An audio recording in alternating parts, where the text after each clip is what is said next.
Isang araw lang na matigilan mo ang yosi. Gawin mo kapatid para din sa iyong sarili. Isang araw di ka sumindi at mahinto na ang paglagay mo ng nakakalasong nikotina sa iyong katawan na dapat mo pangalagaan. Isipin na mabuti kapatid ang kalusugan para sa'yo din ito at huwag ka magkasala dahil usok ng sigarilyo nakakapinsala. Isang araw lang iwasan mo ikay humawak ng paborito mo na bote na laman ay alak. Alam mo ba pag uminom ka ng maraming beses ay pwede magkaroon ka ng sakit na hepatitis at diabetes. Sambir marami ng asukal, kaya sa kampanya na to huwag ka na umangal. Ang mabuting magawa kapatid di magdudulot ng masama at sa kanya huwag ka makakalimot. Isang araw lang para sa ating bansa, tayo ay magsimula sa mabuting paggawa. Ito ang isang tanda ng Kristiyanong totoo. Sana mga kapatid suportahan natin ito.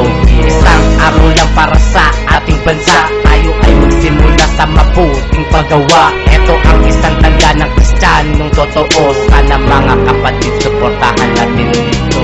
Isang araw lang na magbigay ka ng serbisyo na di ka na magpapabayad pa.